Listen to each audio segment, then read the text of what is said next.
So I really wanted to chit chat with y'all, and I had to delete the last live that I did because I was like bored and I wanted to plan some makeup. So I'm like, nobody's gonna naturally, I don't think, if you weren't watching the live, like you didn't catch it, let's say maybe you watched it in the beginning all the way through, or you came midway in and maybe you saw the point when I was like really getting into like getting into the message.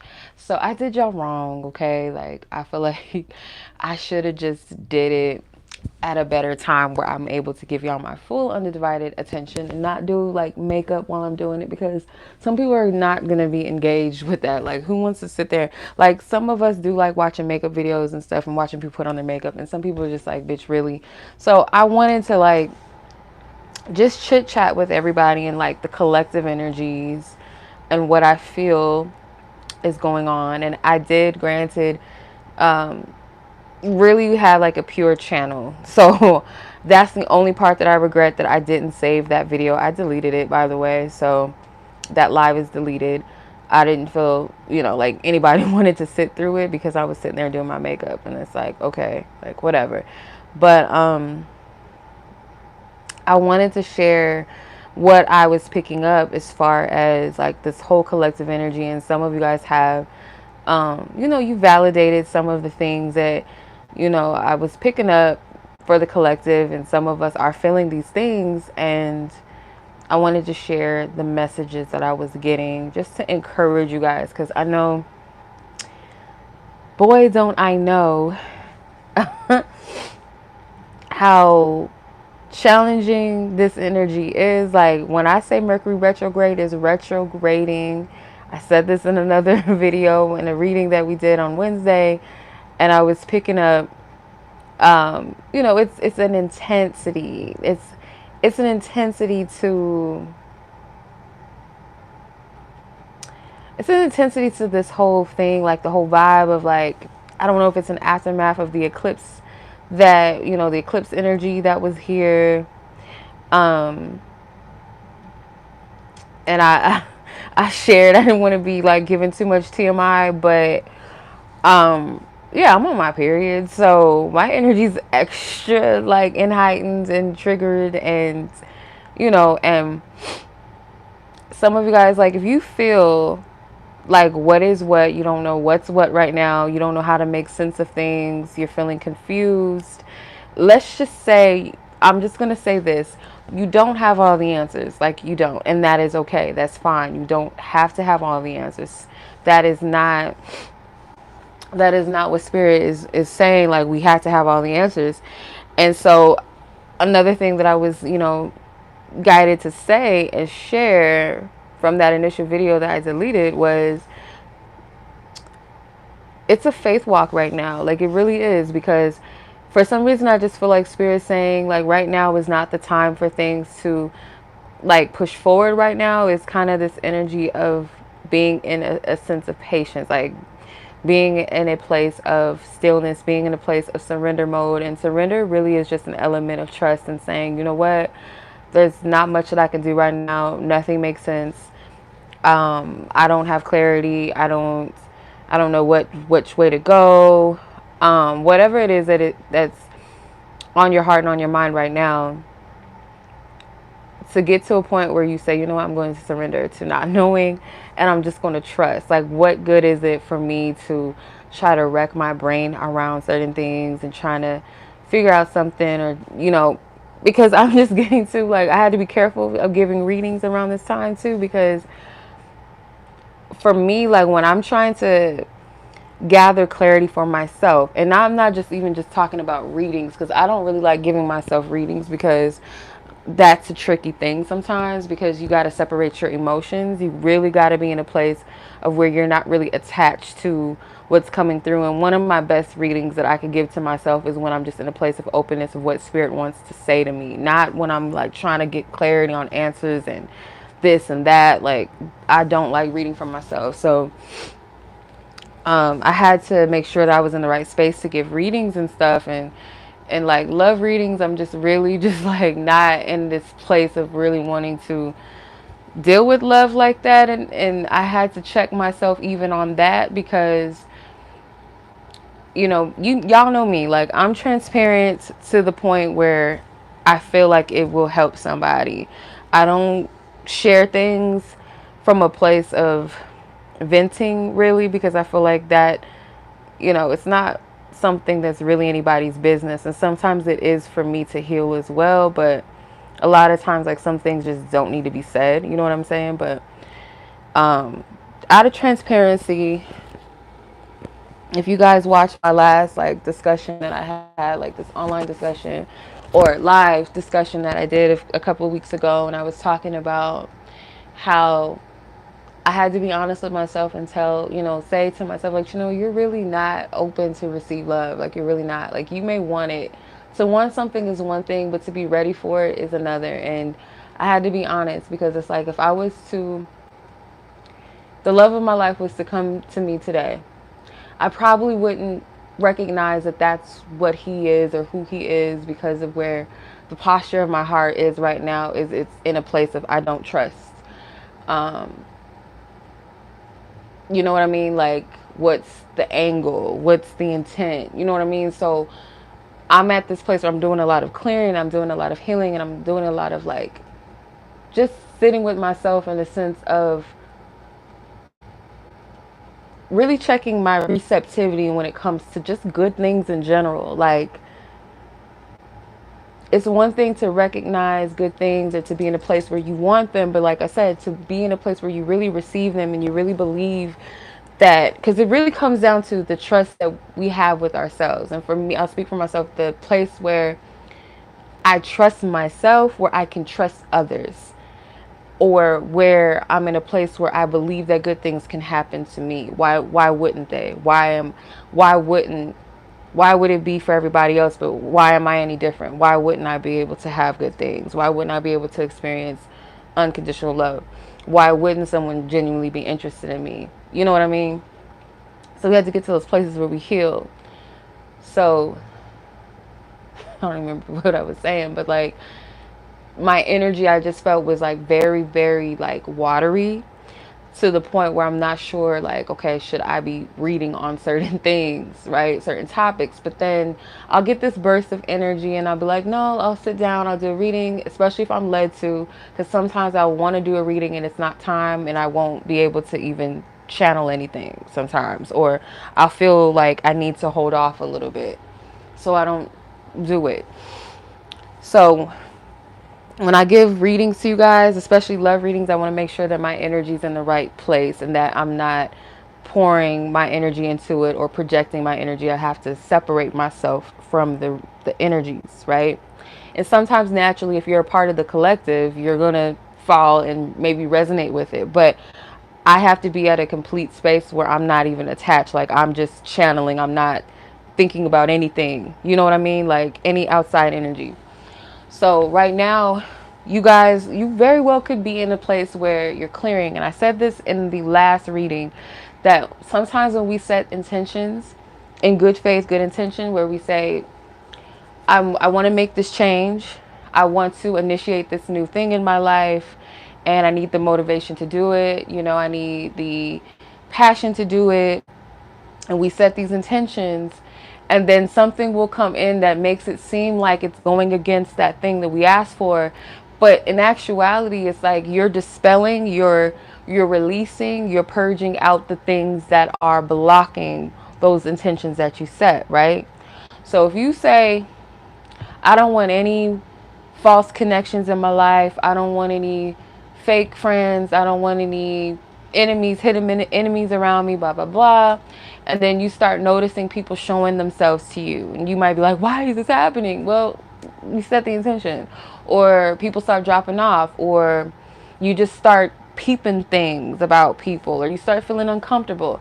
This is the energies being purged and released, right? Or I'm going to use myself for an example. This is happening in real motherfucking time. And I never share, like I said, I never share anything with you guys. I'm not led to.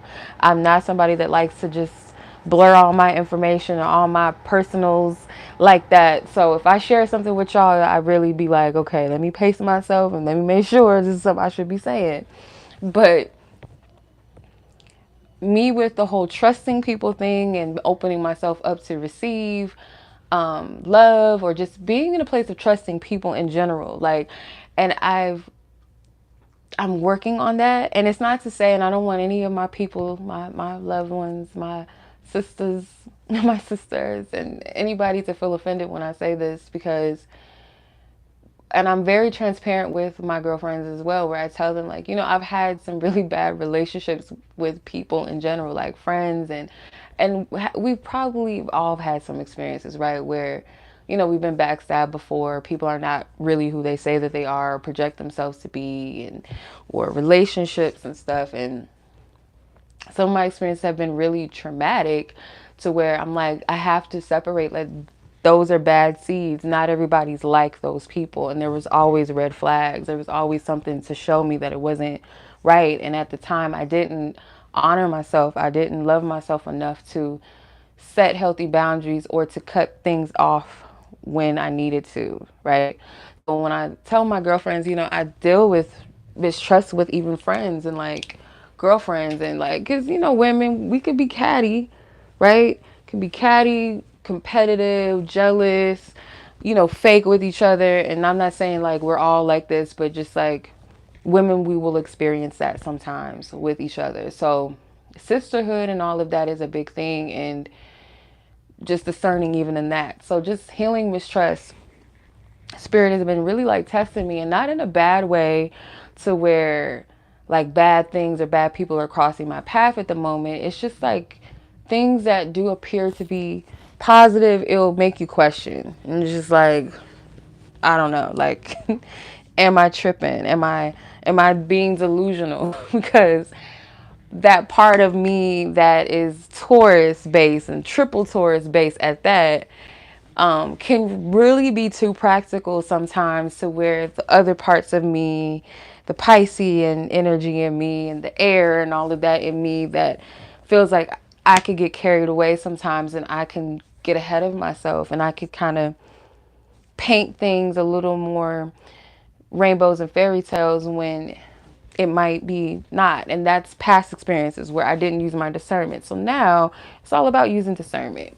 So fast forward back to the whole spiritual release and purging, where your body, it's like you're drinking tequila back to back to back to back, to the point where now you're woozy, and your stomach is like, okay, this is toxic to my body. We need to release this. So your spirit is saying to you that whatever is not healthy for you, it's got to come up. So when we face those things that kind of trigger us, the negative thoughts, the fears, um, all of the past memories of what happened to you, that you know, painful things, triggering things, that is coming up to be released. It's not coming up to for you to feed into it, or for you to internalize it so much, or even manifest it or materialize it by self prophesying and being like, okay, see, yeah, see, this is why. It's so that you can release it. Um, so, and that comes with eclipse, right? Like when you're eclipsing something out of your life, like you're closing it out, you're releasing it, you're letting it go. So naturally, anything that you've set an intention for new or better or healthier is going to lead automatically to you releasing what is not in alignment with those things, like just naturally. And I was saying in the last video that I deleted, the live that I did tonight, that sometimes it can happen physically. Like your body will physically probably purge. Like as you're releasing energies, you might throw up, you might have diarrhea, you might cry, you might feel led to just cut people out of your life. You might be led to clean your home, your space. You might be led to do a spiritual cleanse. You might be led to detox, you know, fast. That is your physical being and your spiritual being in alignment and one accord with this releasing process, this purging. So spirit was giving me like keywords to kind of like the energy. This is more so of a time and a period of rest, rejuvenation, a reset. What was the other word I heard? Reassessing, reassessments. So it's not really a time right now to push things right now. And it could be like, I want to say, it could be a time of closure as well, but also it could be where you are starting to initiate things, but it's still like there's more to be done. There's more work to be done and to be had. There's more patience that is required for certain things. So it could be just preparation, and spirit, was saying those keywords for a reason. So some of the words may resonate to where you're at, like those keywords, and some of it may not. Could be more than one. But really just like allow things to flow, because with the whole Mercury retrograde thing, like we don't want to demonize it, but we have to consider that, consider the planetary like alignments and what it means and what it's doing. And for some reason, I just get this energy like there's a lot of like people are just not clear, and I don't know what else it could be. Like, can't blame everything on Mercury retrograde, of course, but I just get this feeling that we really just need to chill, like not worry so much, or um if you don't have all the answers to certain things, or you feel like certain things are not clear, or you feel like, okay, I don't know what decision to make, I don't know which path to go in, I don't know which to do this, do that, chill for a second, because you don't have all the answers right now. Not everything is being revealed to you. And I was saying earlier too that really think about this, and I'll speak for myself again, where I'll say this, like, if I was to know everything all at once, like if I had all the answers all at once, I probably would be overwhelmed by that. I probably, you know, I could be either afraid of it, I could be overzealous, I could like start trying to control things. Hey sis, yeah, I'm back on, sis. Like we could just do too much sometimes. We could do too much. And God gives us prophecies, wherever you want to call it, God, source, divine, gives us prophecies in parts, because we don't need to know everything. And some things are not meant to be in our hands. There's other key things that need to go on, right? And sometimes spirit will tell you, like, this is going to happen in your life. You're going to, you're going to have this, I don't know, let's say this organization one day, this big organization that you're going to have, and you see the vision, but you're like, okay, well, I'm all the way back here, and you don't see the whole end. So it doesn't make sense. And then you forget the process, the journey to things. So if spirit told you every point of how you're going to get there, you might be like, oh, well, maybe if I do this a little bit different, then maybe I'll get there quicker. Or, oh, maybe I really don't want it. If I got to go through that part in the journey, maybe I really don't want it. So you have to trust that when spirit reveals prophecy, it's not to overwhelm you. It's not for you to get anxious and for you to be like, well, why isn't it happening now? Because it's spirit giving you the play so that oftentimes, like when you're getting a prophecy of something, it's so that you could be rest assured and you can prepare yourself. It's not for you to get all anxious and start wondering, well, when, how, where, who, what. Like, just chill. Just chill on that, okay? Just chill.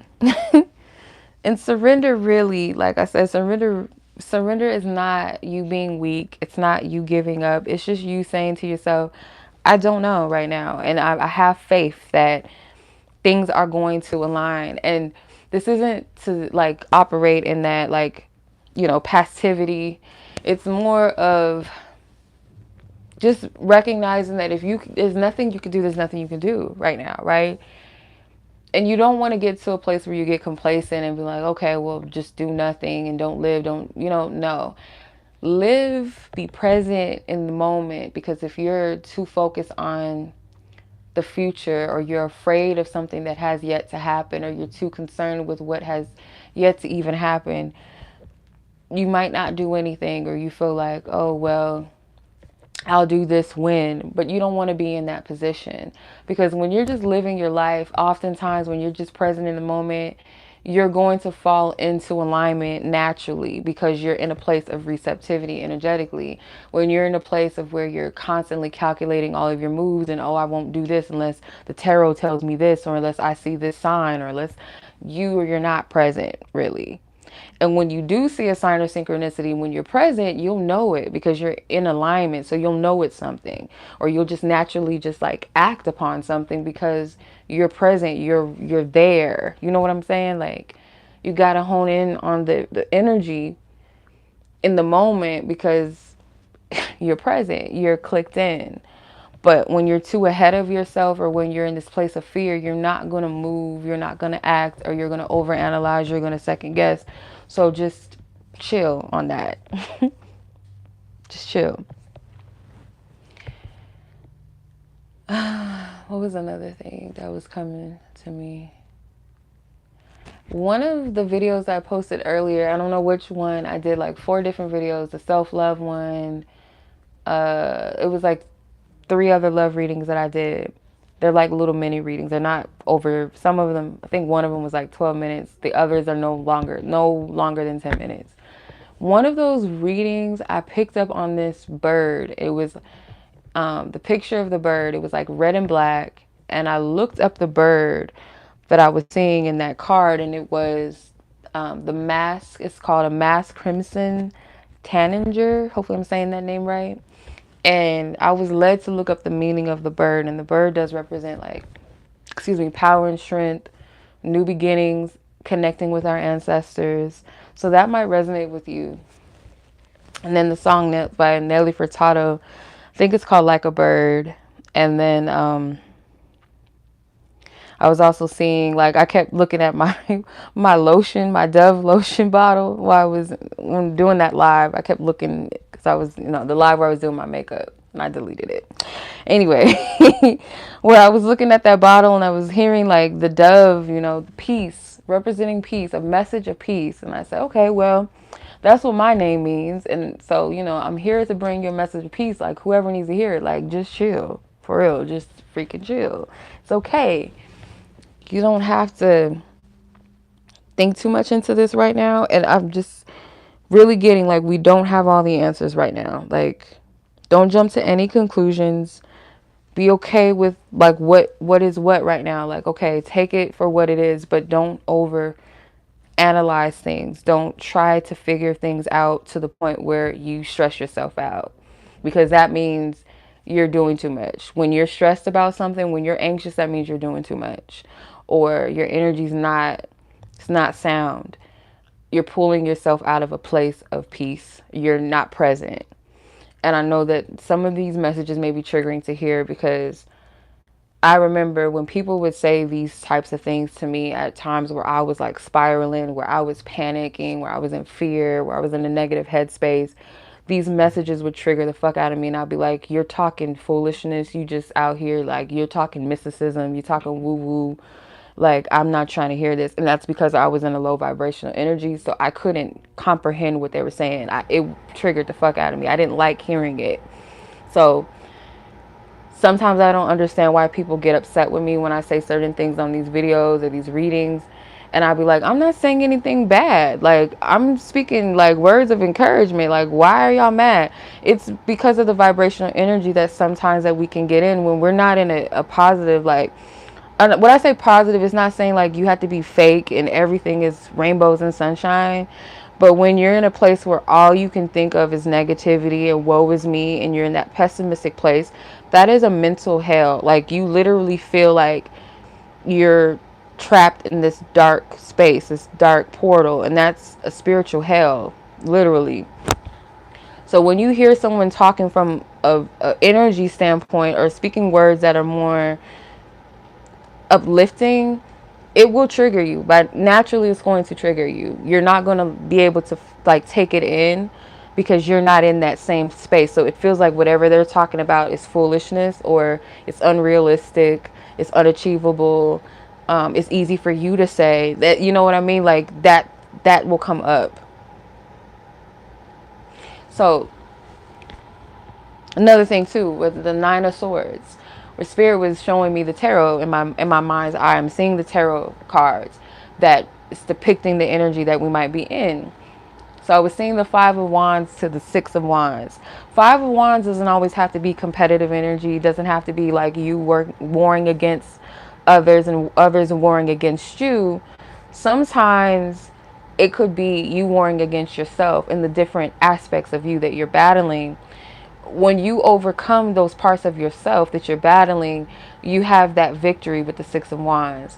Fast forward all the way to the Nine of Wands to the Ten of Wands, because those were the other cards I was seeing in my mind's eye. That spirit was like, whatever. You get what I'm saying. So the Nine of Wands came to me, and I was picking up a message where the Nine of Wands represents the Wounded Warrior card, right? You see he's all battered and bruised, and he has his bandage on his head.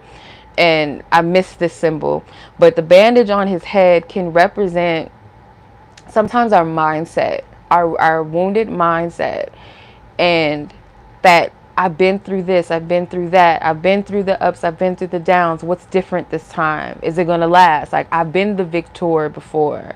I had the opportunities before. I've celebrated before, but I've also been in war and battle. I've had people come at me. What's going to be different this time that I should even pick up my wand and keep going? That's kind of the energy that I pick up from the Nine of Wands. Like, what's going to be different? I've done this multiple times. What's going to change, right?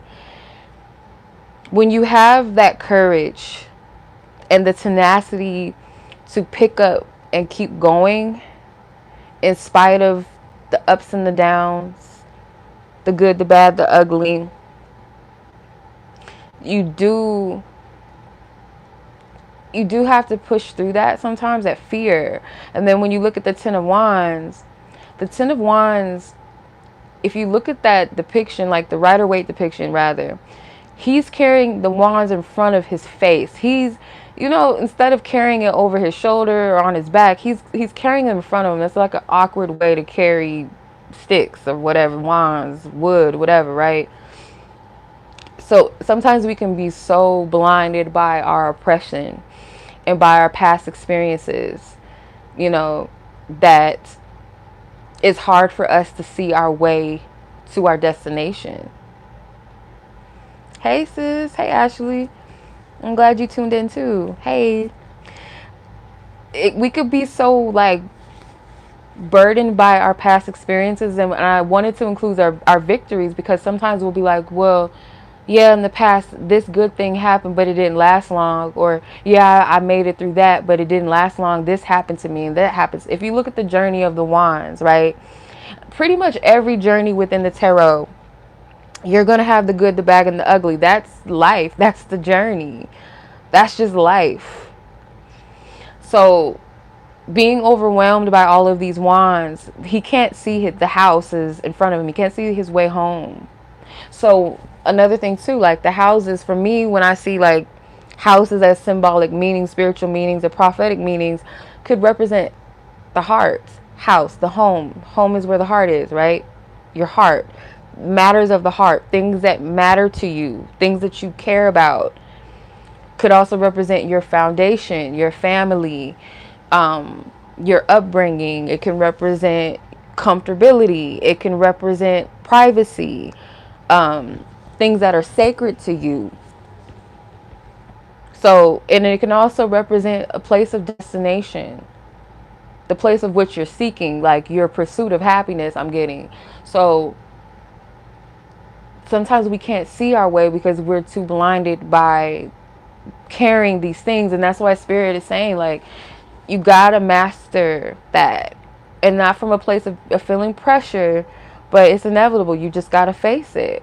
And nines, numerology wise, nines is a mastery to me personally, because if you look at the tens not so much. They do represent ends in the tarot, but 10 is just the one, right? Like if you were to say like the 0 is silent.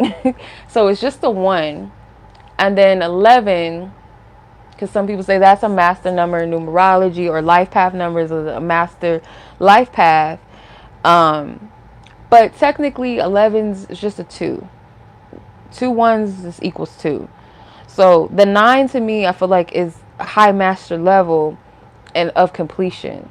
So whenever you see the 9s, it's kind of like, the 9 of Pentacles, celebrating the fruits of your labor, your reward. The 10 is like you sharing that reward. Same thing, 9 of cups. You're at a place where you're content with you, where you're at with yourself. You've mastered parts of yourself. The 10 is sharing of that wealth, right? 9 of wands, same thing. You're mastering your fear. Then you get to the 10 of wands, where this one is a little complicated because you're not sharing that with anyone, but you're on your way to that pursuit. You're on your way to home. So 9 of swords. I was about to say, I almost skipped the 9 of swords. 9 of swords energy. You have to face your deepest, darkest fears. You might be at a place where you feel like you're confused. You don't know what to do. You don't have no peace.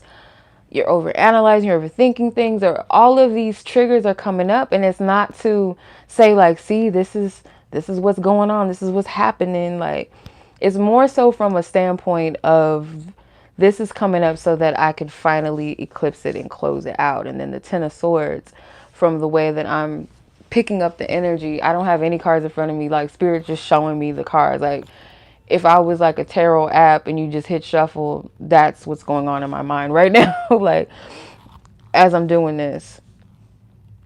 So yeah, earlier, because I was in the bathroom. If y'all watch that, like after I was done doing my makeup and shit, like I was getting downloads. Like, I wasn't looking at tarot cards in front of me. I'm not pulling no cards in the bathroom. I'm getting the download. So they're like just coming to me.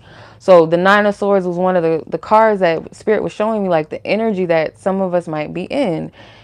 The 10 of swords as well. So the 10, instead of like the betrayal and the heart, like not that, but more so like putting an end to those thoughts, to those fears, dealing with those triggers that are coming up to the surface to be dealt with.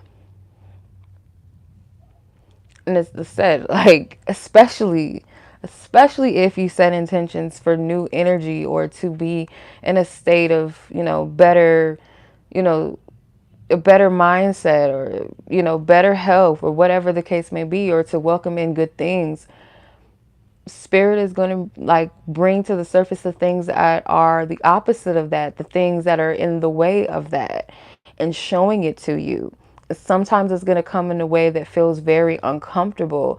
And if you think about it, like I said, in the sense of like vomit, where something in your body doesn't sit well with it's making you feel nauseous, or it's making your stomach hurt or whatever, and you don't feel good. It's because it's a toxin being released out of your body. You're releasing, you're detoxing yourself spiritually from that.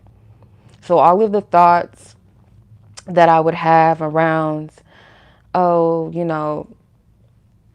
people are like this. No, you tripping. Ain't nobody really that nice. You know, they're just, you're just delusional, blah, blah. Like all of these little silly things. And then the reminders, well, yeah, because this person did this to you then, or this person said this. And what makes you think that this is going to be that, and blah, blah, blah. Like all of that stuff has to come up so I can release it.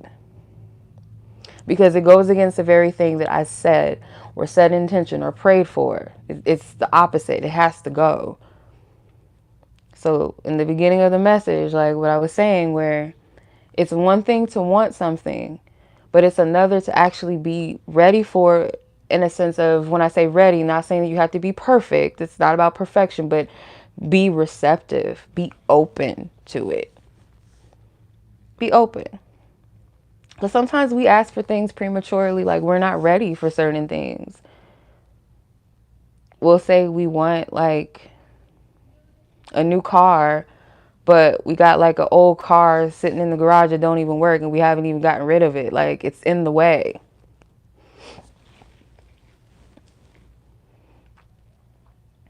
Like you got to make space and make room. Oh, I'm ready for love, but you're still holding on to what an ex did to you. So when that right person comes in, you're not going to be able to fully be receptive, because your heart is still attached to what someone else did to you. You know what I mean? Or you haven't forgave that person.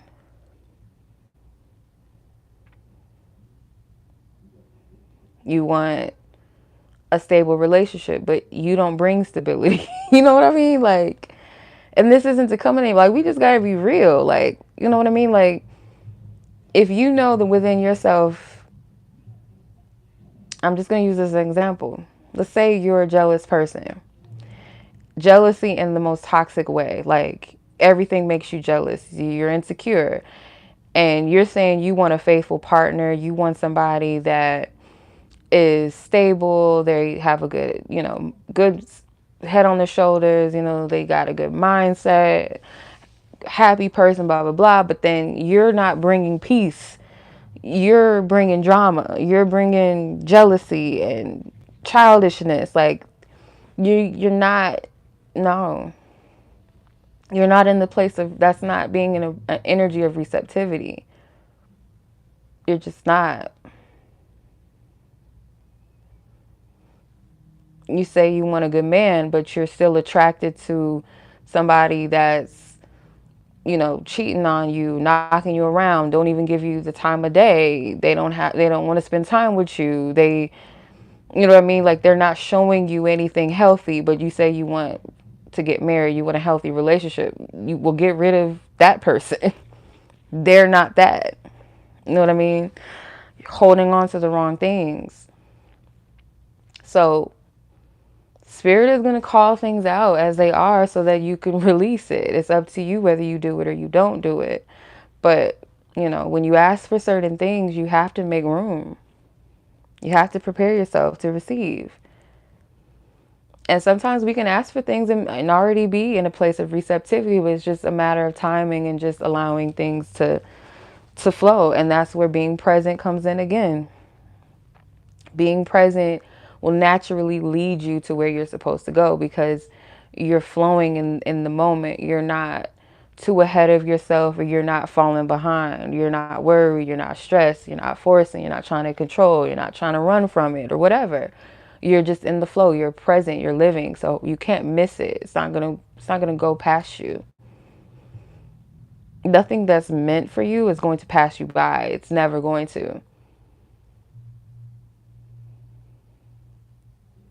Some things may be like jump starts, but that doesn't mean that it's a full blown, like, it has to flow and it has to go immediately. Some things are false starts. Some things are not meant to go past where they are, but we got to discern the difference between that. Even like, okay, I got the job, but there's still a delay. That doesn't mean that it's not going to happen. There might still be things that need to go down. So again, it's just really all about being present. And I know as a human being, that's not easy to do. It's not. It is not. So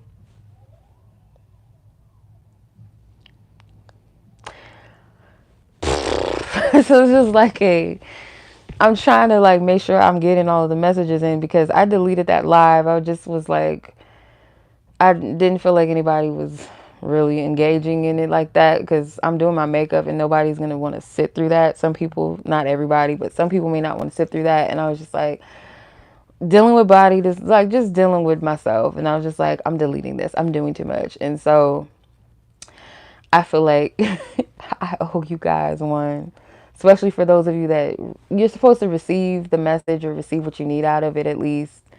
I don't want to do a disservice. Like, that message was meant to come through. I wouldn't have channeled all of that if it wasn't. So whoever caught the original live, you got what you need, or whoever missed it, I hope that you get what you need out of this.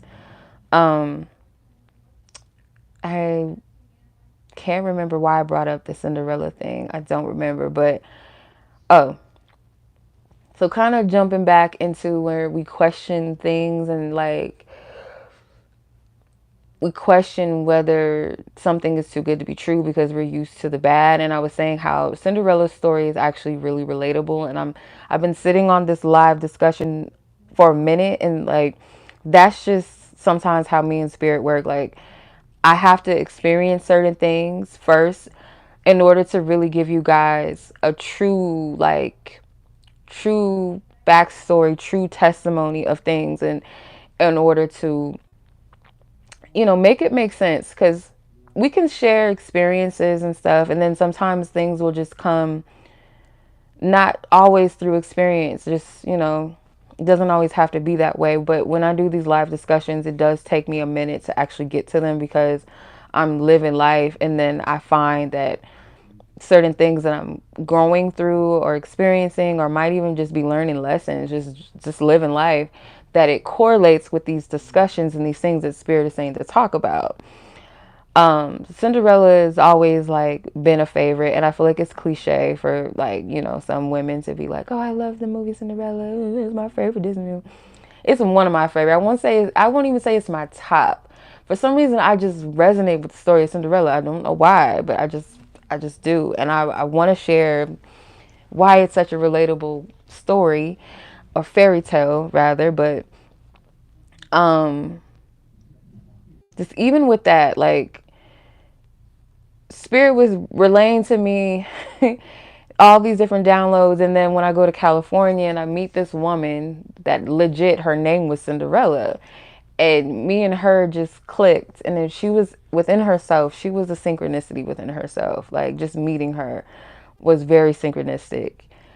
And I'm sure I was a synchronicity for her because her cousin has the same name as me. And when she seen my card, she was like, your name? It was just crazy. But the fact that her name was Cinderella just made me laugh, because I'm always channeling things around that. And mostly, not always like love. If you guys notice, it's not always about romance, if ever. I don't think I've ever, no, I take that back.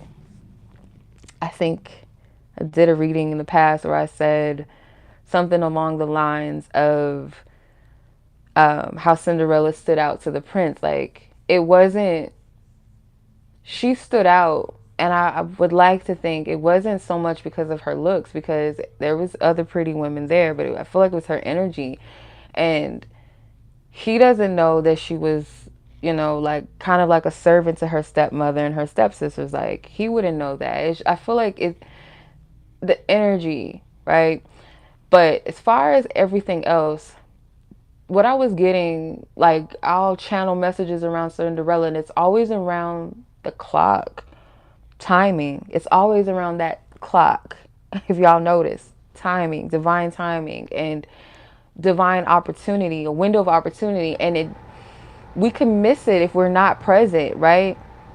So Cinderella, like, if you look at her situation, she planned on going to that ball. She made her dress and everything. She sold herself some stuff. She put some pieces together that her stepsisters didn't even want. They discarded.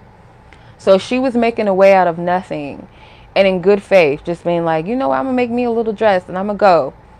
And her plan didn't go as planned, but the divine plan was much better, because the dress that was made for her, ain't nobody else got that dress. And granted, what she was making, no one else would have that. It was an original. It wasn't something that was going to be sold in a dress shop. It was hers. But it was made out of the scraps of other things. It wasn't something that was divinely tailored for her. Do y'all understand? I hope y'all catching what I'm saying. It was divinely designed for her and her way there. Like, can you imagine her taking a trip with them evil heifers in the car together? Like, that would just ruin the whole vibe. You know what I mean? Like, so she had her own Uber that came, like her divine Uber that came and picked her up and took her to that ball. But she had to move in divine timing. I'm giving y'all too much. I didn't mean to do that. I gotta say some of this. Moving in divine time and being present. Like, she didn't know that things were going to work out that way, because how she's looking at it is like, I'm not going. These jealous heifers ripped my dress. I'm not going. I can't go. How am I going to get there? What am I going to wear? I might be too late. She showed up just on time. The prince had all these heifers in line to meet. He was like, he moved out of the line and just went towards Cinderella. It's all divine timing. All divine time. And sometimes, like, an opportunity, a window of opportunity will be there, and you gotta be in a position to see it and take it. You don't want to be in a place where you're overthinking or you're dwelling on what didn't work. If you're meant to be at a certain energy or certain place, wherever, whatever, you're going to get there. And this can go for men too. Like, don't be discarded. You know, you can have you a glass sneaker. I don't know shit. But no, just kidding. But just the message, the premise of the message, and yeah, just that. Like, good things can happen, but because of trauma and because of past experiences, we can block it if we question it too much. And that's where healing has to come in. And I'm saying this to myself as well, because like, yeah, these things happen. Like, yeah, people cheated, people lied, people play games, people like maliciously play mind games and pretended like they wanted to be with you and did this, did that, had women in your face and did this. Like, all of this stuff happened. Or you had fake friends, they did this, they did that. Yes, these things happen, but not everybody is like that. You have to like get to a place where you trust yourself and say, I am deserving, I am worthy, good things can happen to me, why not? And like, y'all probably heard me say this a few times before, like in the past, where I had this thing where I could believe it for everybody else but me. Like, that Pisces energy in me, like I can like imagine like these beautiful things, because I'm not a hater by nature. I'm not a hater.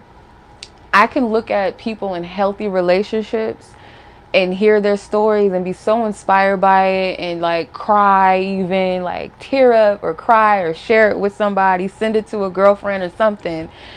But then I'll be like, that can happen to, like, that's stupid. Like, why not? Like, we're all humans. So if it could happen to any human in the world, why wouldn't it be able to happen for you?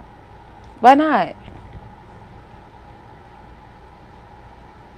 But I realize, like, for myself, I can't speak for all of us, but sometimes I feel like, you know, when people in general deal with that type of mindset, it does come from a place of like, you have to work through your own pain, your painful experiences that made you feel as though you can't have good things, you don't deserve to be happy, or maybe somebody told you these things, like made you feel as though you were unworthy or you couldn't have, or you're not good enough or whatever, right? You could have dealt with some, you know, crazy ass dude or parent or somebody that told you no one's ever going to love you, or you're not good enough, you're not smart enough, you're not pretty enough, or you got to be this, you got to be that in order to be loved. And that's not true. I don't know if Tori's on here because I know it's late where she is. So I don't know if she's still on here, but we just had this discussion where I was telling her, because I had a moment, I really did, and ooh, I don't know if I want to say this. Hey sis, she's still on here. I had a moment because I was like, sometimes, like, and I'm sure everybody has their days, right? And I have my days where I don't always feel cute. Like today, I did not. I did not feel pretty today. I did not feel cute. And sometimes I'm just like, I'll think too much into things. And I'm just like, I'll say this. I've had important people in my life, not every important person, but certain people that shouldn't say things like this, but they do. Well, they'll say things like, well, maybe it's because you need to lose some weight. And I'm not going to say what person said this to me because it's probably like, it's too much. But she was like, well, maybe you should lose some weight, or maybe it's because of this. And then, you know, you have like, you know, the past lovers that will say you're too skinny. Like, I used to be thin. Like, you know, I've never been this size before. I've always been small. And even back then, I was too small for somebody, right? My ass wasn't big enough for somebody back then. And then fast forward, or you're too big, or you're too this, you need to lose weight. That type of stuff. So then you'll sit with that and be like, okay, well, yeah, maybe that's why, you know, you start playing with all these things.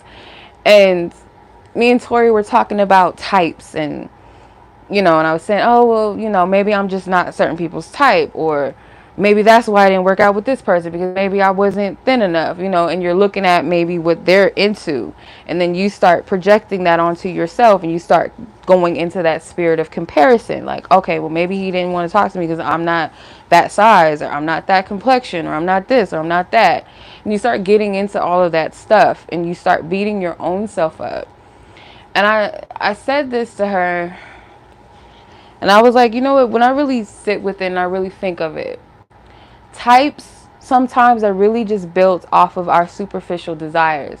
Types could be based off of things that we were exposed to. It could be where we grew up. It could be maybe what our parents projected onto us. It could be so many different things. That sometimes we'll be so hyper focused on that. And I said to myself, and then I thought this to myself, and then I said it to Tori. I was saying, like, when I really think about it, I wouldn't want to be whoever I'm supposed to be with. I don't want to be his type, actually. I want to be something that, not to say like, and I think we get this wrong, where when we say someone's not your type, you automatically think that means that they're saying they're not attracted to you. Sometimes it can mean that, where you're like, okay, I'm not but I don't even like saying that. When I'm not interested in someone, or I just like, they're, it's not my cup of tea. It's not like, oh, it's a type thing. It's just whatever. And it may not always be about looks, because there's plenty of fine dudes out there where I'm just like, not, they're not all interesting. They're like, you can't just be fine. And I'm sure there's some men that think like that about women too. Like, you can't just be fine. Like, that's not enough. That's not enough for me. And I'm like that. That's not enough. So, gotta have other things going for you. And shit like that. Like me, I'm goofy. Like, you gotta make me laugh. Like, you can't just be cute. And half the time, it don't always be that. Like, I've been with guys that some people might not think is cute like that. Some people might not be like, oh, he ain't all that. Okay, well, I like him. So that, some people are not all into the types and all of that. But what I said to Tori, long story short, is what I told her is, like, I would rather not be my person's type, because that means he's interested in something more, that he would be drawn to me or attracted to me outside of that, and be open to something else, a different type of beauty. I'm paraphrasing because it's not exactly what I said, but along the lines of, I don't want to be someone's type. If it's my person, right, I don't have to be his type, and he doesn't have to be quote unquote my type. And like, what is that anyway, really? But because some people are a little too fixed on what they date, like, and I feel like sometimes it's subconscious too, because some of my friends, like, they be showing me these dudes that they into. I'm like, oh my god, they all look alike. And maybe some people don't see that. They don't see that they're drawn to the same type of person, just in a different body, or the same type of energy, or same type of something. You know what I mean? Like, sometimes we don't even notice it. But I don't want to be someone's type physically, like, to where you're only going towards that for superficial reasons. Let me be that exotic one out of all of the same shit that you into, like something different. I would rather be the sushi amongst the fried chicken. Like, I'm cool. Like, you can have all these different types of chicken, baked chicken, this and that, but I'd rather be the sushi. It's fine. I'm okay with that. Sushi's not exotic for everyone, but I'm just using that as an example. Like, I'm okay. Like, I don't have to be your type.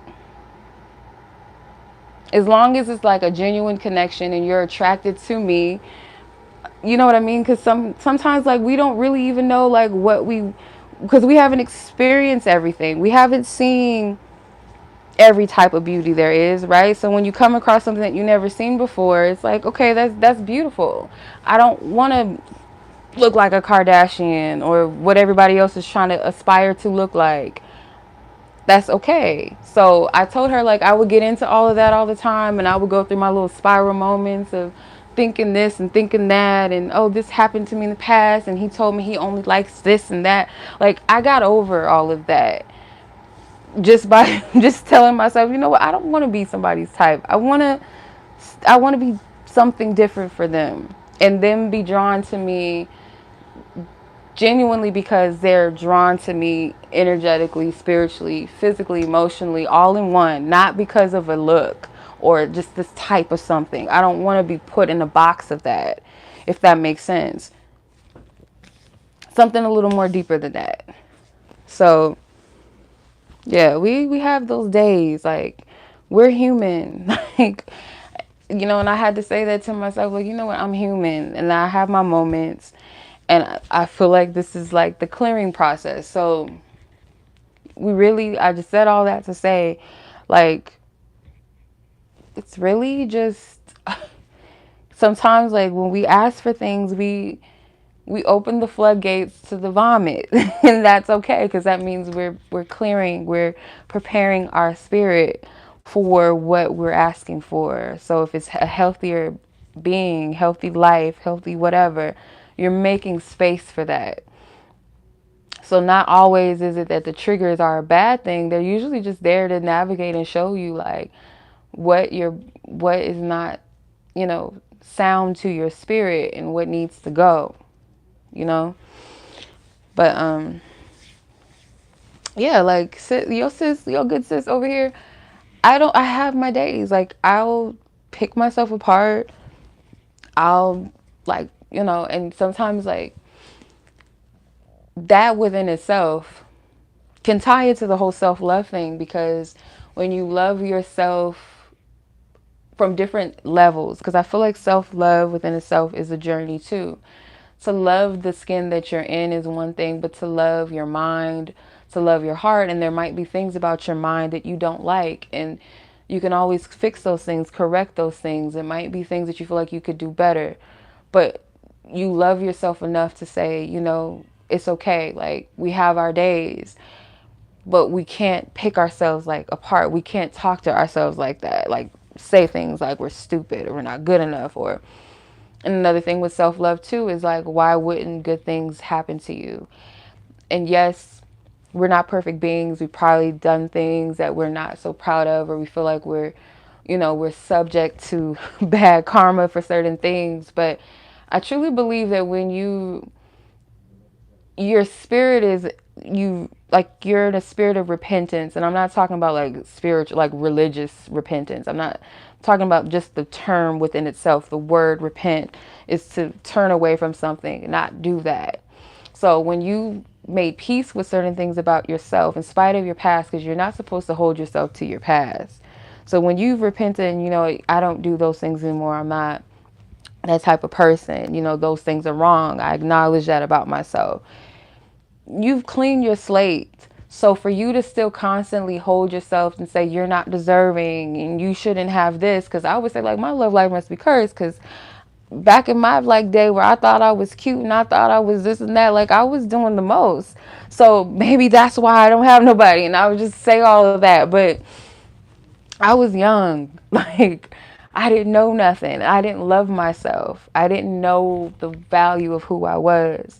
So the navigating of that, you heal, you live and you learn, and you're wiser for it. So you deserve happiness. It's a birthright. You deserve love. You're a human. Like, that is a pure energy. That's a pure vibration. Why not? You don't have to look like this or that. You don't have to have this or that to be loved. You deserve to just be loved from birth. So it's like, to say this, like, your mom, if you came out with a birth defect or something, or you might have had a health condition at birth, does that mean that you're not to be loved? Like, your mother shouldn't love you? Like, that doesn't make sense. You're human. Like, you're you. So if anybody's telling you you can't be loved because you don't look like this, or you don't have this, or you don't have that, that's superficiality. That's not love. And if anybody's telling you that, that person has a very faulty perception of love. And I had to remind myself, like, when people say certain things to you, it's not coming from a place of something that you need to internalize. You got to look at it like that's this person's perspective, and their perspective is a little fucked up. So when that person said this to me, This loved one said this to me, like, oh, well, maybe it's because you need to lose some weight. When she said that, I internalized that, especially coming from her. Like, why would you say that to me? Like, you should be the person that's, no, like, you know what I mean? Like, say something to encourage. And I understand that health and stuff is a thing, and so I get it. Even if it was like I had a health problem or something and I'm just like obese or something, I need to lose some weight or something like that, that's different. But to say that maybe it didn't work out with that guy because of your weight, like if that was the case, he wouldn't even pursue. Like that's really stupid. It's really dumb. But that's coming from her perspective because she thinks that looks matter. Or maybe she loves from a place of looks. Like, I'll date this person because he looks like this. Or for other superficial reasons. Me, I don't love from a place of superficiality. So that doesn't even make sense. You know what I mean? And if it be that, my weight is something, it would be because I want to change it. And one of my other good friends, Kennedy, she was telling me about her boyfriend. They've been together for like over 2 years now. And she said at the time when she met him, and she was smaller in size. She met him when she was smaller.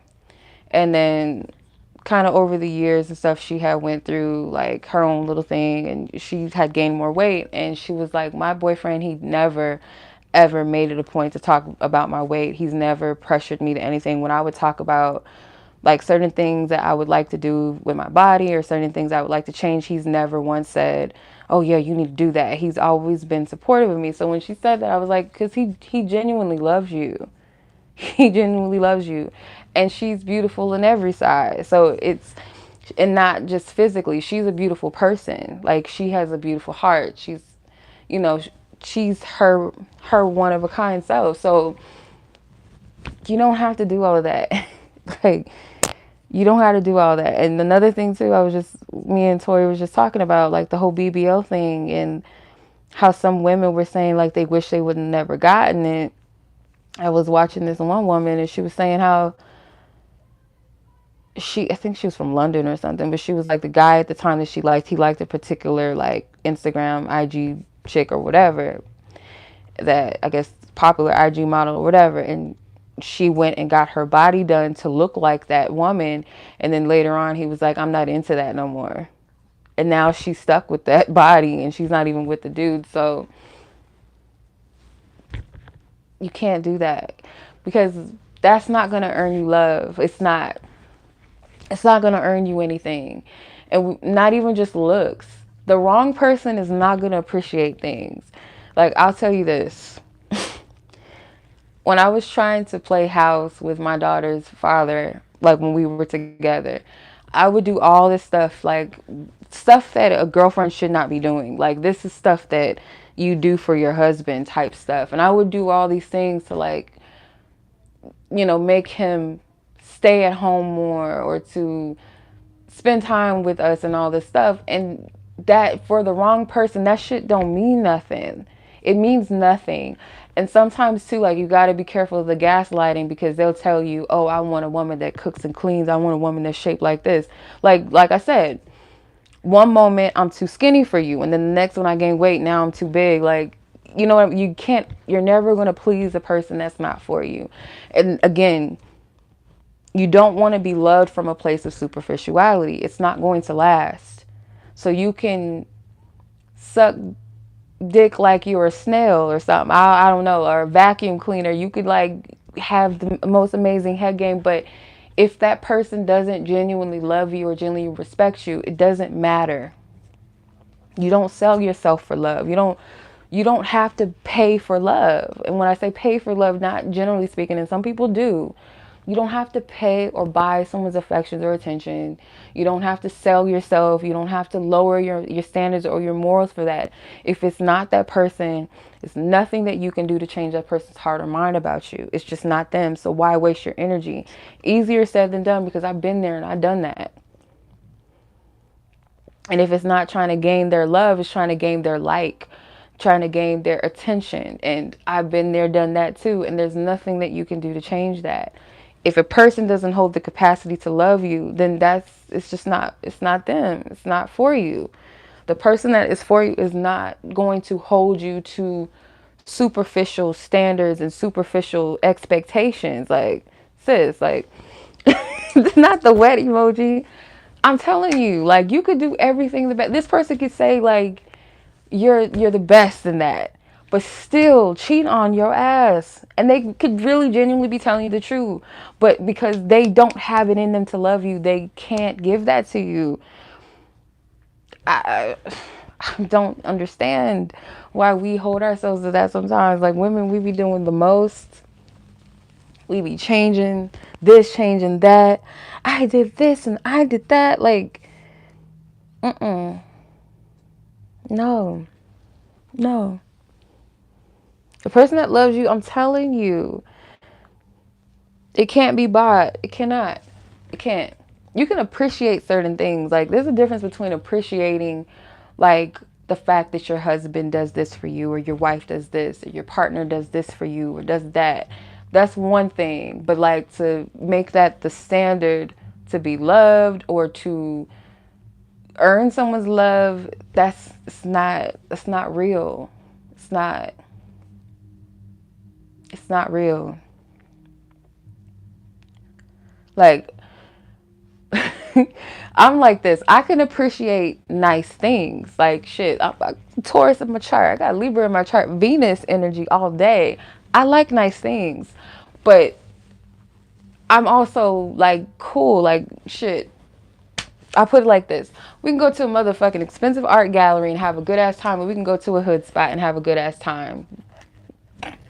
So it's, I don't hold, I appreciate effort. Let's say that. Let's say this. I appreciate effort. So if a person is genuinely doing things out of a place of love and out of a place of effort, I appreciate that because it's the vibration and the intention behind it. But if it's coming from a place of manipulation or from a place of desperation, like men doing things for you, buying stuff for you, or complimenting you with under the intent of getting some ass, or from the intent of just, I'm just thirsty for your attention, or I'm not really trying to get to know you, I just want to objectify you, you know. I just want to idealize you. There's no real true intent to connect. It's just surface level. And not to say like you got to be in love right off the bat, but like have a pure intent and purpose to why you're trying to like get to know me, not from this place where you're trying to objectify me, or because that stuff, you don't smell that shit right away. Like, if you're an intuitive woman, you gonna smell that shit. It's like a scent, like it's like stank cologne, like you gonna smell it. Like, you want some bullshit. Like, you ain't wearing Tom Ford, you wearing Tommy Screw. This is name from Martin, Tommy Screw. Like, you can smell that shit from a mile away.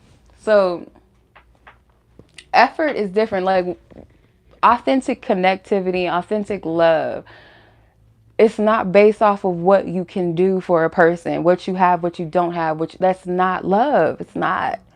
So if you find that no matter what you do, you work out, you go to the gym, you got a, you got a nice little shape or whatever, you got this, you got that, and the person is still doing the same thing, like, sis, it's not really you. It's that person is not, they're not for you. They don't have it in them to love you. Like, that's just what it is. Like, point blank period. Nova, stop being so nosy. What do you want? What? Nova, what do you want? Like, she just over here just staring. What? Now you got your grandma Foxy over here. Like, Foxy, what you want? No. Nope. What do y'all want? No, don't start. No. Go back to sleep. Go back to sleep. A little chunky. Foxy. You and Novi. Okay, my dogs over here, they getting on my nerve. All day, every day. Like, they're like an extra stack of children. But, yeah. Long story short, 80 minutes. What? No, not 80 minutes. What does that say? 60. I don't know what that says. My iPad is shattered. So I can't even tell what that says. I think it says 69 minutes. 70 minutes. There we go. Yes, 70. 70 minutes short. Long story short. Hey, sis. Hey, Namiko. Long story short, y'all. Just chillax. It's okay. Just chillax. Everything is okay. Y'all gonna be okay. Everything is okay. Everything's okay. There's nothing that you can do about certain things than just surrender. Just trust and know that whatever you're worried about, it's going to all come together. You don't have to worry. You don't have to stress. You don't have to fret. You don't have to worry your pretty little head about it. It's going to be okay. It's going to be okay. I feel like something, like one other thing, because sometimes when I get going like this, it's just messages coming out left and right. So I'm trying to like pace myself and make sure that I don't miss anything. Because I hate these long videos sometimes. And some people be liking it. I just be like, damn, it's just too much. Because I feel like we have short attention spans in this generation. You know, we're the TikTok generation, the Instagram short, or the YouTube shorts, Instagram reel generation. So everything is like pronto, get it right now. Get it hot and ready. Pull up to the drive-thru. 2-day shipping looking ass. Like everything has to be like hurry up and buy. So I'd be like, no, I don't want to be on here no more than like, let's say 30 minutes. Like, let's do 30 minutes or less. Like, let's not do this. But shit, sometimes the channels just be like, hey, the examples, the testimonies, and all of it just be like, doom, just dropping off. Just coming. I feel like, I don't know if you guys ever seen this episode of I Love Lucy, but that episode where they were working in that, I think it was like a candy place or so. I can't remember what it was, like a factory. And like all this stuff was like happening that's how I feel sometimes when I'm channeling messages. That's how I feel. Like that's like the perfect depiction. Like I'm trying to like pace myself, but this like stuff is just moving too quick. Like energy, like the stuff that I'm getting, it comes in too fast. I'm trying to pace myself. That's like the perfect depiction. Oh my God. I think it was a chocolate factory. And then they started eating the candies. It's like, that's how I feel. Like, that's perfect. The perfect depiction. That's funny. Just on point, on T. But yeah. It's 11 p.m. here. And I'm still on here. Now. Yes, now. That's how I feel. I feel like Lucy and what's her friend? Ethel? I think her name is Ethel. I feel like them at the little factory. That's how I feel. Trying to channel messages. Like Lucy would probably be like my physical self, and then Ethel's probably like my higher self, and they like just like, bitch, we trying to catch up. Let's get it. Let's download this. It's 2 a.m. Damn. Okay. It's late. Well, whenever y'all watch this, y'all gonna catch it when you're supposed to. If you're meant to. If you're meant to sit through all of this, then God bless you. Like, for real. Because I know sometimes your good sis be going off the handles sometimes. And I be wondering if I be giving too much intimate details. Like, if anybody asks me a question, I'm always gonna give you an honest answer to that.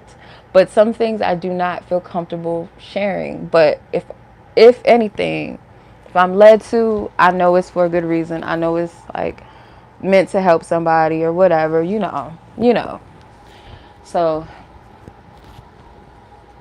but yes, your girl, she human too. Like I would like for people to see me as a human on here, because I feel like some people just see me as this. I'm just supposed to be pulling cards all the time, and like, sis, like, I don't always have it in me to pull cards, and I don't have to have the cards all the time to give y'all a message. Like, that comes along with faith, because some people just have to see the cards. Y'all got to hear the shuffles, and I have things too, like, that I can do, and things that I'm not just a tarot reader. Like, I'm a human being. Like, you know what I'm saying? So I'm just sharing with y'all certain things. Like, I have my moments, I have my days.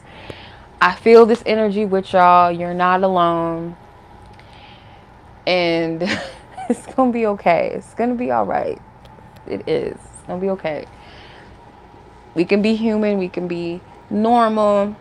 Still be our spiritual selves, because spirituality is not an identity. It's not some little something that you just do and you just tap into. It's just that's way of life. How you identify with your spiritual self is what spirituality is. Exactly. The cards are just tools. The cards are tools, the pendulums, the shells, the dice, excuse me. All of that stuff is just tools. It's just a tool. We are we that source. We're the oracles. We're that. That's what we are. We are those pure sources of guidance. Like the rawest thing that you could ever have. Like, we are the tarot. Like, fuck that. Like, we the tarot. So we are the 8-ball machine, but sometimes, like, we can abuse that even as well, because as a human, we don't have all of the answers. We don't get it in instantaneous downloads all the time either. So, you know, sometimes we can abuse our oracles, our seers, our prophets. Like, we can't, you know what I mean? Have to consider the fact that we're all human. And we have our days and we have our moments. Like I said, pulling cards for yourself, to me, I personally, like, I don't really like it. Like I was saying earlier, like, one of my purest ways of getting guidance is when I'm not asking a specific question. I'm just asking spirit to show me what I need to know. Those are probably my most purest, clear messages that I will ever get. But when I'm sitting down trying to ask a question for myself and I'm like, oh, should I do this? Like, you're just using the tarot. Like, you can't use tarot for everything. Like, God got on me about that shit. Like, wait a minute now. Like, you putting a little too much power into these little paper things right here. A little too much. Like, nah, that's not the original source. And we can abuse, like, these tarot readings. Like, I remember I used to be so anxious about things that I would watch tarot readings, this tarot reading, that tarot reading. Let me get a tarot reading from my friends. Let me do this. I was like, we can go too crazy. And sometimes, like, they can't even give you some of the answers that you seek, because some of it is just meant to come through purely you and through you and God, or things will later be revealed and you just trying to get it right here, right now. And that's not how spirit works all the time. It's not always going to be a right here, right now type of thing.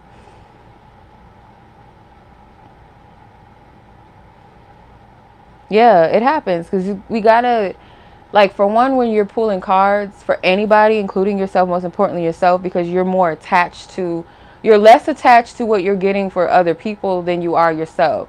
So when you are pulling for yourself, you're going to be more attached to what you're getting. So then you're not going to get a clear, pure channel. Like, the cards will be in front of you, but you're not going to be able to go into channel mode that quickly or that easily, because you're already have it up in your mind, like, okay, it could be this, it could be that, or I don't know, what am I seeing, what am I looking at? So you're not going to be able to get a clear channel sometimes.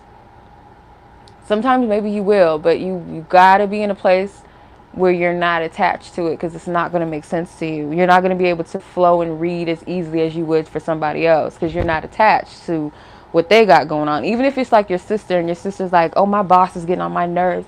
What should I do? And you're like, oh, he fucking with my sis. And you start shuffling. And then you might get a little emotional in that, but you could still see through it. You can still filter through that a little bit. But when it's you, you're just like, oh my God, the justice card, the devil, what the fuck is this? Like, what am I doing? And you just go crazy. And you might overanalyze and you start creating something that ain't even there. Yeah, you can't do that. And then another thing too, like you coming on YouTube and you like going to a general read and you're trying to get a question to something that is just a personal thing for you that may not be answered through that particular reading. Sometimes like general readings will speak to us. Like we might have that. From my experience, this happens. I might come across a video and I'll be like, something's telling me to watch this. It could be the view count. It could be the title. It could be the person's YouTube name that stands out to me or something, or just something within, something will stand out to me that makes me go, I need to watch this. That happens very rarely. And I know that there's something in that message for me. But if it's like I'm seeking and I'm trying to find and it's this and it, like, it's not going to work that. It's not going to be that because spiritual things don't always make sense. So when you kind of just are in that flow, or you're in a place like some people will say, oh, this video came right on time. You just answered this thing that I was dealing with. It came to you. You didn't go looking for it. Does that make sense? You didn't just go on and be like, oh, I'm trying to find the answers. I need this, I need that, to the point where you drive yourself crazy.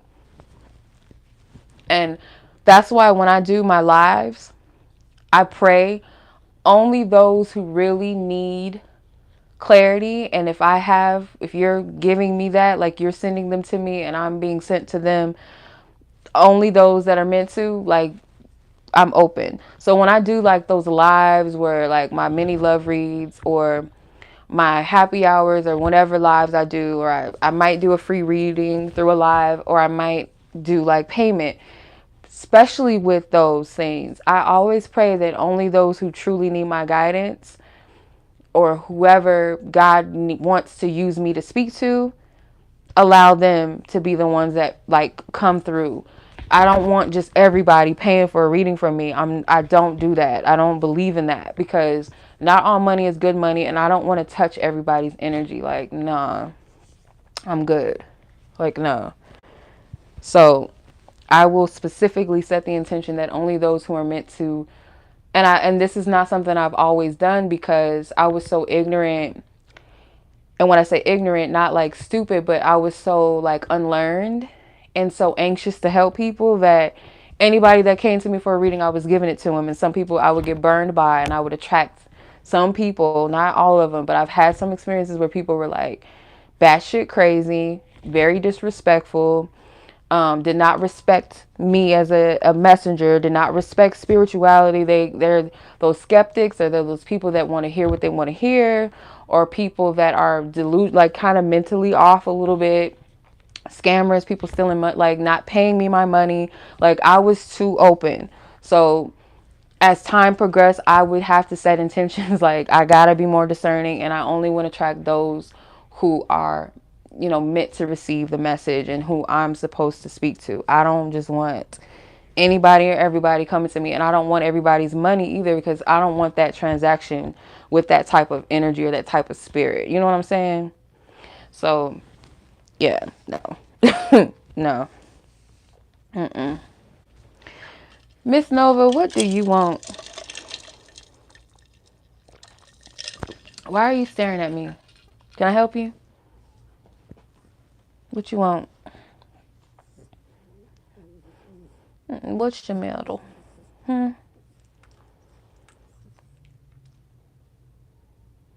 What's wrong, mamas? What you want?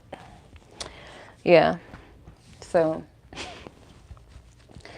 might need to chill out a little bit. And then I feel like some of the, like, even more so when I'm reading for myself right now, Like the readings is like, what the fuck is this? It's like a what's that Rubik? What is it called? That cube with the colors? Like you gotta twist it and align the colors perfectly together. It's kind of like that, and I'm just like, no, like I need to just stop. I need to just relax. Just let things just be what they are. And I feel like it offends our spiritual team sometimes. Like we can, because I don't go to the tarot and just open my spirit up to whatever wants to give me guidance. I've specifically asked for God and the Holy Spirit to like give me clarity. And how God works, it's like, even if you ask the tarot, through like asking God through the tarot questions or source God through that, you're not always going to get an instant message, because that's not how God works. God doesn't always give us the answers that we seek right at the moment or in the way that we want it. So got to be careful with that. Our ancestors and stuff, same thing. Like we'll be like trying to gauge with that or a specific tool, a specific thing, and you're completely forgetting the connectivity.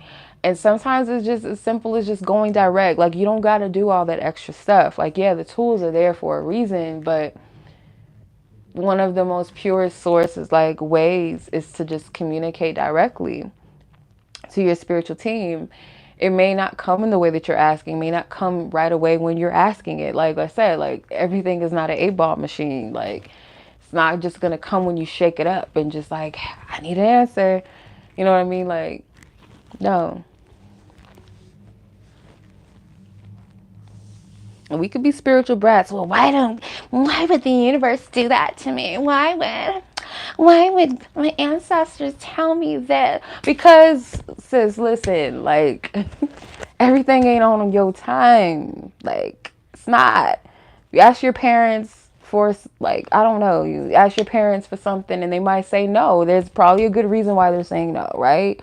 So if the all-knowing divine source, the intelligence of the universe that sees all, knows all, the utmost divine creation, knows everything, wouldn't you think there's a reason why certain things are not happening or coming to you the way that you want them to, or when you want them to, how, where, who? Like, yeah. So we be pouting and shit and being upset, but certain things just like, you really gotta let things be as they may, and that concept is not always easy to grasp. And like me being me, I feel like sometimes like I need practical reassurance of things, and it tests that nature, that other side, and that faith aspect, to where it's like everything's not going to come to you on a silver platter in a way that makes you feel comfortable. Some things are meant to encourage you out of your limitation.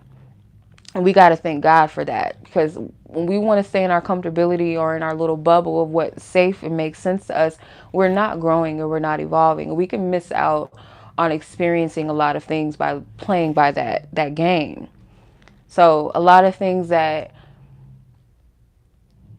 I felt like I needed the answers to, and I might have held myself to being like, okay, well, if this doesn't happen, then I'm not going to do this. And Spirit's like, I'm not playing by that game with you, because you'll hold yourself back, or you'll live in this bubble of fear. And shout out to my other friend, Nina. She called me out. She's another Taurus.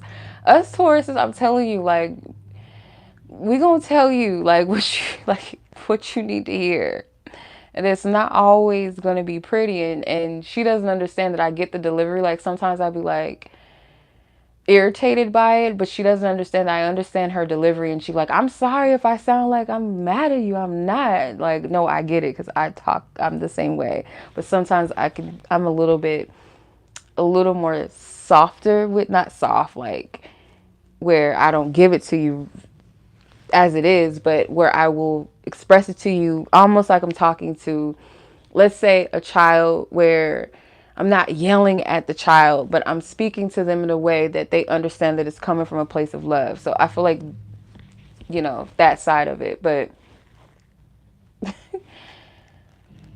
Yeah, some things are not easily, like, you can't easily digest everything because where you're at, where you're at within yourself is everything. So if spirit was to give you $1 million today, but you got bad money management skills and you spend money soon as you get it and you buy stupid shit with it, you're going to blow through that $1 million blessing because you're not equipped to handle that.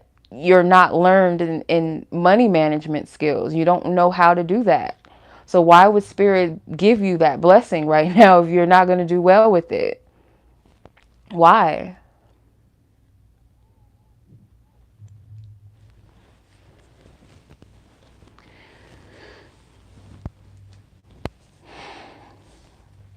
So, mm-mm. Like, look at it actually as a blessing. Let's say, for example, like love. What if you got that person that you say that you want so much, the person that comes in and out of your life, doesn't make time for you and their connection. They don't, they're not trying to put any effort in. They come and go. They're very fickle. They're confusing. But you want that person, right? What if spirit gave you that person and let's say, God forbid, you marry that type of person? What's going to change by you having them in your life because they're already showing you the type of person that they are just by being there. Like, they're already showing you what they're about. So if God was to do that for you, or source, universe, ain't whatever, your ancestors, Oshun, I don't know, Thor, I don't fucking know, Zeus, was to give you that person, then it's like, you gonna be mad about that. You're gonna be hurting about that. What, Foxy? Then you're going to be, oh, I pray that this person gets it together and they're a better husband and all this shit. And not saying that it can't work. It's possible. But you're asking for something and spirit is constantly telling you no because the proof is right there in front of you that this person isn't worth anything. And what I mean, like, worth anything, not like they're not worth anything, but they're not worth that, what you're trying to, trying to place this person in your life.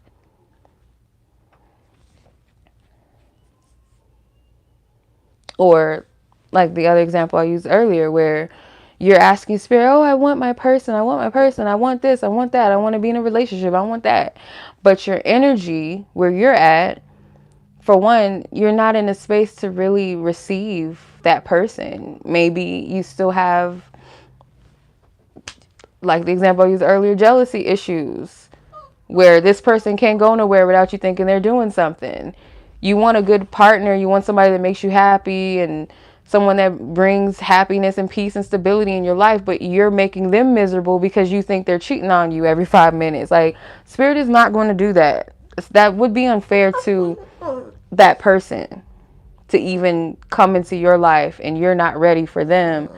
What do y'all want? What do you want? Y'all just want some attention, and I just can't give it to you right now. You have to sit down. But yeah, like, you gotta be grateful for certain things, and if spirit is, you know, kind of encouraging you to step out of your comfort zone. Because another thing that I would do, I would like, I actually did this recently. It's actually really funny. But I was like, Spirit, show me this sign if blah, blah, blah, blah. And it didn't happen. So I wrote it off. I was like, okay, I guess that's my answer. And then something else, like a better confirmation came, better than what I was asking for, if that makes sense. Like something far more better than that to give me clarity. So it's like sometimes we try to like stay in these outdated structures and things, and like really like spiritual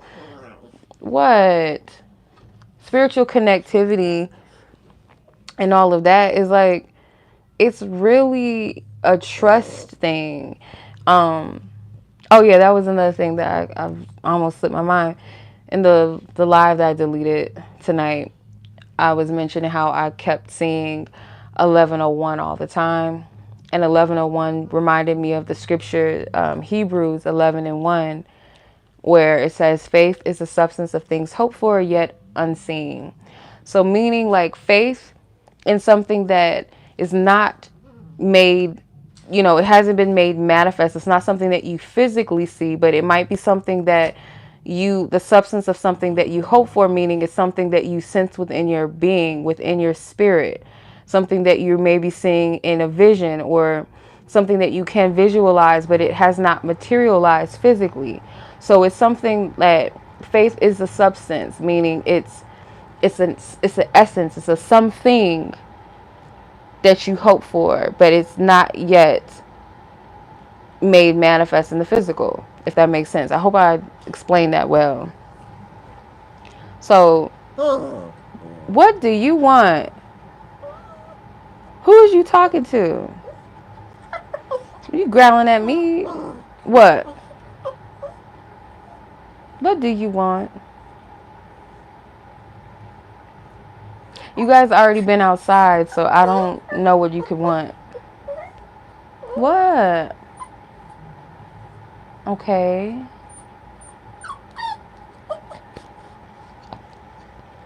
I don't get it. Like, what do you what do you want? But yeah, I would read that. If you feel led to, I would actually read it a little bit further to, let me see. Is it up to, let me see. Verse 11, wait, chapter 11, let me see. Hold on. Um, da, da, da. And this is not like to read it from a religious standpoint. Read it from like just read it from your spirit, like you're reading some type of sacred text, like a parable or something synchronistic speaking to you, not like from this religious standpoint, because I know that scriptures can turn some people off, but it's all in the way that you read it. Really, you can't read it from that churchy, like, I don't know how to explain it. Or just read it as an everyday thing. But some scriptures don't make sense if you're trying to read it like literal, like a literal experience, rather than reading into what's being. I don't know how to explain it. I hope I'm explaining it well. Let me read the scripture to you. I'm going to read it, Hebrews 11:1-3. So it says, now faith is the substance of things hoped for, the evidence of things not seen. Meaning, it's a substance, it is something, but it has not touched the physical realm. It's something that is more, it's a spiritual thing. For by the elders obtained a good rapport. So like the ancients knew this, basically is what it's saying. The ancestors, the ancients knew this concept. And in all actuality, ain't that with law of attraction? Like what they preach is, you got to believe it. Or Esther Hicks and all them, like it's the same thing, just worded differently. Through faith, we understand that the worlds were framed by the word of God. So through faith, meaning speaking things into existence as though they were. They're not yet, they're not physically there yet, but you're speaking as if they're already there. So you're speaking something into existence. So that things that which were seen were not made of things which do appear. So again, so these things were made not of things that already were there. They were made out of the words, the command of God's source. So when you speak something into existence, you're speaking from that substance of faith, something that is hoped for. So that's like prophesying, not to like be manipulative and like speak just whatever into the universe, but from your spirit, that conviction, that God source energy inside of you, speaking things into existence, into beingness with that faith, right?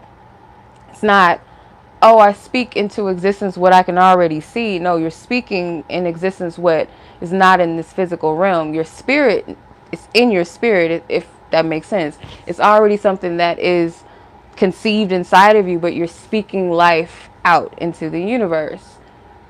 and it's creating worlds, meaning it's creating reality. I hope that makes sense. Goodness gracious, Lord, I don't know if I would make sense. Don't sleep on the Holy Bible. I'm telling y'all, like, y'all be thinking I just be sharing scriptures with y'all because I'm this churchy, like, fuck no. I understand it.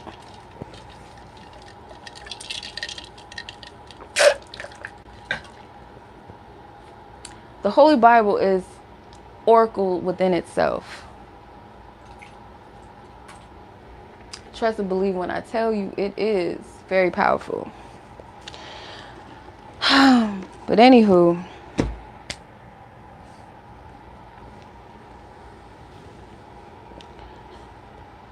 I'm gonna take my ass out for this live. I don't know why these dogs is bugging. I don't know what they want. The Chihuahua, she talks. She be talking her ass off. She's very vocal. I don't know what she wants, but I'm about to get my ass off of here.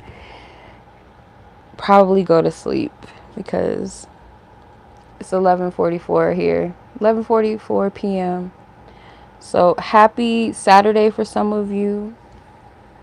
Some of you have a good rest of your evening if it's still Friday wherever you are. Hope I didn't take up too much of your time, and if it was worth your time, I pray that you got something positive out of this.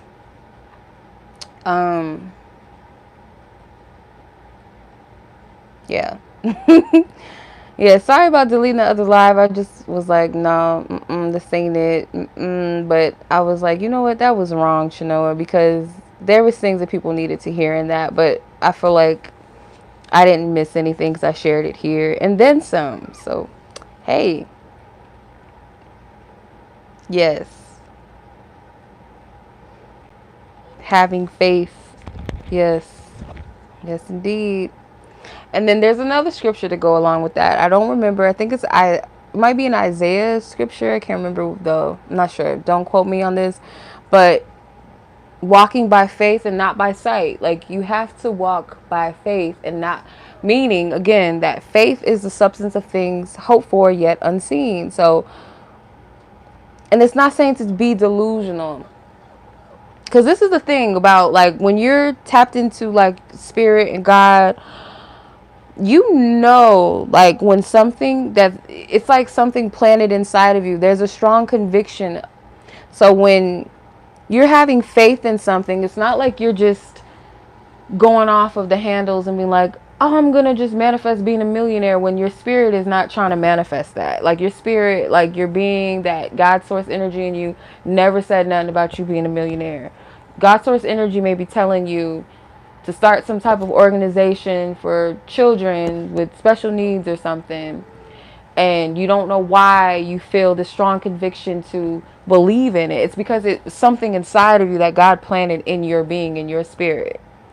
So that's why the confidence to speak and have faith in something that you can't see is because it's something already inside of you that is that wants to be conceived in the physical realm. Something that's already inside of you, or birth, it's already conceived inside of you and wants to be birthed in the physical realm. So it's not like, oh, I want to manifest. I don't know why I just heard Tom Brady. Like, I hope ain't nobody trying to manifest some Tom Brady like that. Like, I don't know why I heard that. But anywho, we're going to use that as an example. And God never said nothing about that. And you just over here just doing some shit, doing a work that's not what you've been called to. You know, that's not for you. So there's a difference between that. And I know y'all like watching these little manifest this, you can have anything you want, and you can, but I truly believe this, that there's convictions in our spirit why certain things, like why we may want something, and you have to separate the desire, the lower nature self that desires a thing, versus when your spirit or your soul is calling you to something, and there's a reason why you're drawn to it. There's a reason why you feel convicted towards something or whatever. There's a fine line between that, right? So when you speak something with that conviction within yourself, or that being, or you have that faith even though you don't see it, It's not being delusional. Being delusional is just being like, oh, I want this because, oh, her titties is big. I want to manifest Pamela Anderson. Like, shut your ass up. Like, like, no. You ain't gonna love that woman. You just want to be with her because her titties big. Like, that is not something. No. You might be able to manifest, but it ain't gonna stick. It ain't gonna work out the way you want, homie. You know what I mean? Like, some shit is just straight, just goofy shit. And not every desire is a desire that is pure. It's not divine. Some things is just stupid, just ignorant. All right. Well, I went off on the tangents. I'm getting off of here. All right. Much love as always, y'all. Be blessed. Be safe. Take care. Peace.